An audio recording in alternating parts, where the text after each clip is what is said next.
Today, I'm really excited to talk about the energetics of calling in clients.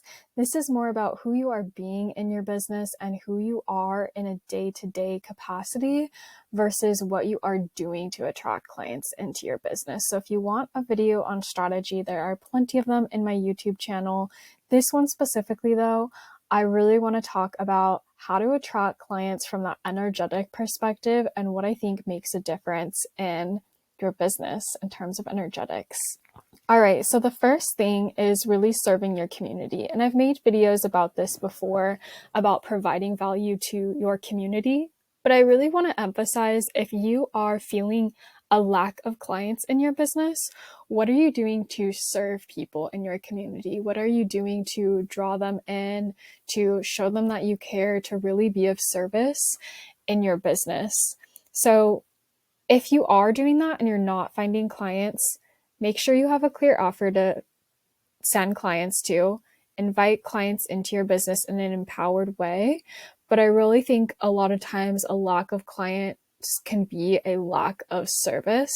And so really pay attention to how you're showing up for other people, because that energy really comes back to you. And the more I think that you're giving, the more people are wanting to learn more from you. And I've always found that when I'm feeling in a place of lack, if I show up in Facebook groups and start giving advice, if I really go deep in the DMs and actually genuinely help people, if I make these videos, people naturally start to come to you and ask how they can work with you, because they see that you're being helpful. They recognize that you're going to do what it takes to help them get that result in a paid program.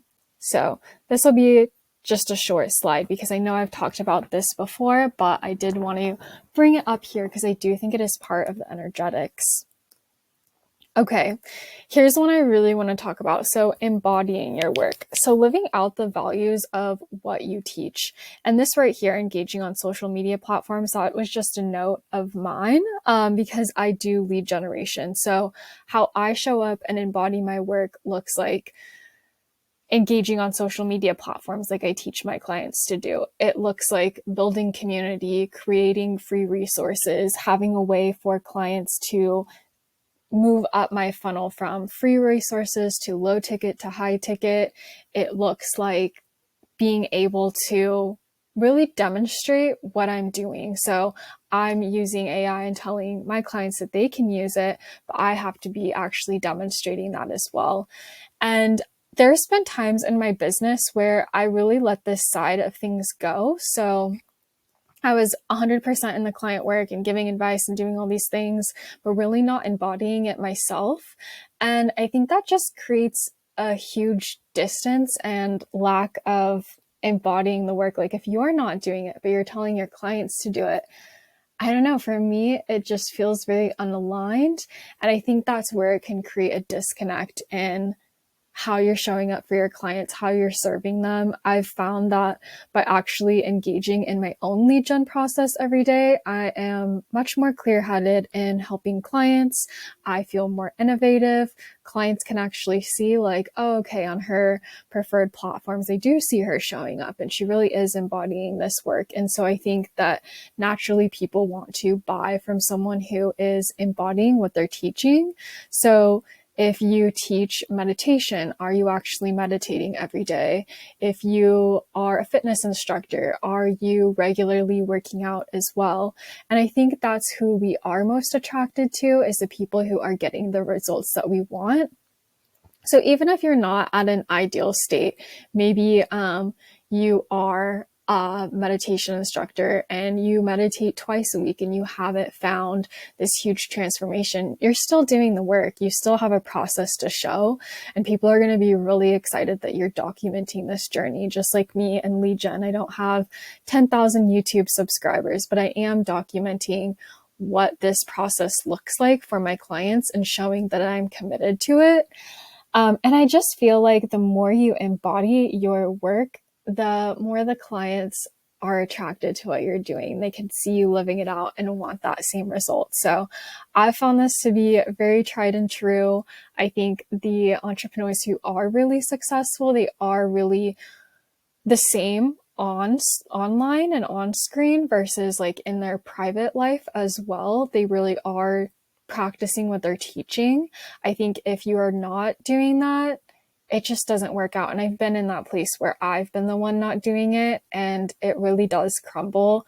And you don't have a lot to draw off of when clients are asking you questions. You're not very innovative because you're just kind of going by the textbook or what you did in the past. So I would challenge you to do this. This is definitely one of my top priorities going into the new year, is to make sure that all year long I am embodying what lead generation is, what lead generation does. I'm using the tools as well. And I'm so excited to really practice what I'm preaching. Okay, living your values. So this is kind of the same, but a little bit different. So you may have, for instance, a lead generation business. And for me, one of the things is like treating people really kindly, making sure everyone has like good wages, which I'll get into later, coming at it from like a spiritual or energetic perspective. So again, it's about living the values in your everyday life, not just for marketing purposes. I know some people are very into different charities and like I'll donate a certain percentage of the revenue, making sure they're actually following through with that. Just taking actions on what you preach and making it very authentic to you. Align your actions with your teaching. And then inconsistency with this, I think, just repels potential clients, because if you're saying one thing and doing another, I think it's hard to build that trust. And so I think we all can look at ourselves and be like, am I 100% living the values? And maybe it's a no, but it's definitely something to strive for and work towards. What I've seen most recently in the industry is sustainability, and a lot of companies having a sustainable first or a people first company. And I think you really have to look at that and see, like, are they living those values out day to day? And if so, how? If not, how? And we just want to get closer to what we are saying we're going to do and what our values are. Because the more we're able to embody those, the more people will be able to trust our business and really feel in alignment with what our business is and who we're being. Okay, delivering on client experiences. So again, with like the promises and then the expectations. So if your landing page or your program is all about making $10,000 in business in the next 6 months, are your clients actually getting that result? For the clients who aren't, is it because they weren't set up for success, or is it because they just didn't implement the strategies? For the people who are getting this result, is it the majority of clients? Where are we out of alignment with what we're delivering on? I think this happens a lot, quite honestly, in the industry, is like, build your 6-figure business. And I think you want to really analyze, like, if you're making those promises, are the majority of your clients actually walking away with a 6-figure business? Is it a small percentage of them? Like, what does this look like? What does it take? And being very honest and genuine on our client calls of, hey, this is the result you can expect. Here's the people who don't achieve it, what happens. Here's the people who do. Here's the process, and here's what you can expect. And if you're not able to deliver on that, instead of bringing more people into your program or service, very much try and make this offer just so strong and 100% over deliver or deliver on those results.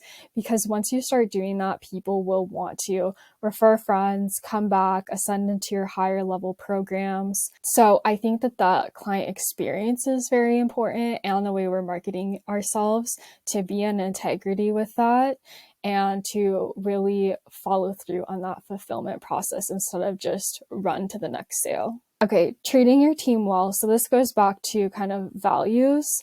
I honestly really believe in providing good wages and a work-life balance for your team. So I was really blessed to be part of a great team this year.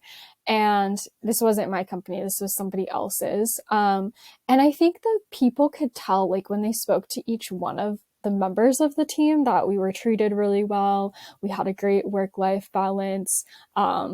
we were able to like talk about our emotions. Like it was a really good team dynamic. And I think that really shone through to the clients, even prospective clients, the clients who were in the program. And so like it felt really good. And that's the kind of leader that I strive to be, as someone who has a really great team environment. I know that there's a lot of books, one in particular that I read that was all about like, okay, in order to really scale your business and maximize your life, you should outsource to the lowest paying person. Someone could work for like $3 an hour. And I actually ended up putting that book down, even though it's highly recommended in the business field, because when I've actually had conversations with people in various locations around the world, a lot of them say like, okay, well, I feel like I'm pigeonholed into this $3 an hour position because people accept that, but actually I want more for my family. I want more for myself. And I think that if we're stating that we want abundance in our lives and yet we're not able to pay someone a fair living wage, it kind of contradicts what we're saying. So that's all I have to say there. Make sure you're maintaining energetic alignment with your business model and just value and respect your employees. For me, I never want to build something so big and then have the people working underneath me feel so burnt out or terrible about what they're doing. Like, I would rather us all grow together and build something that everyone can enjoy and live off of. Okay, pouring into yourself. So we're asking clients to invest in us. How are we investing in ourselves? So have we invested in ourselves in the past? Are we currently investing into our business or ourselves? How are we treating ourselves? Like, are we giving ourselves a work-life balance that we are trying to help our clients with? I also want to point out burnout. I feel like if you're burning out personally, it does nothing good for your business. It's not sustainable. And I am that person who understands like, okay, a little push here, or maybe a 6-day work week here when we really need to finish something up, or a long work day when we're feeling really passionate about it. But if you're hitting the point of burnout, I could almost guarantee you that it's not going to attract clients into your business, because they feel that lack when we're not able to provide the best to them because we're not providing the best to ourselves.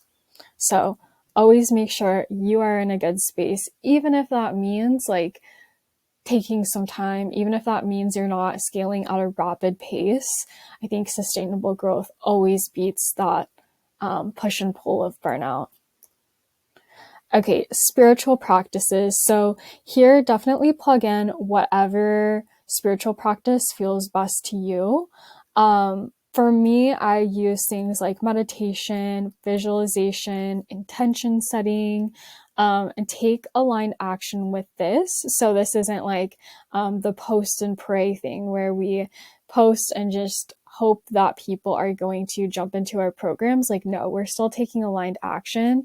But I think any sort of spiritual practice that you have really does contribute to the success of your business, because the more you're envisioning a positive future, the client that you want to jump in, creating intentions around this, the more we are attracting that into our lives and focusing on it. So if we're focusing on like, oh, I really want this amazing client to find me, then we're probably going to be taking those aligned actions to seek out that client. Or when we see them, we're going to take the aligned action to invite them into our space. So I think that this is really key in terms of keeping it all balanced as well. So that's pretty much it for the presentation. Let me know if you want to see more about energetics in business. This really has been a work in progress for me and my business. So I've seen areas where I've fallen short on, and really being able to just recognize where we're falling short and then make progress in that direction is super helpful, because then we are stepping into a more aligned business. So subscribe if you want to hear more business tips, and please like this video if you found it useful or got something out of it. Thank you so much, and see you in the next video.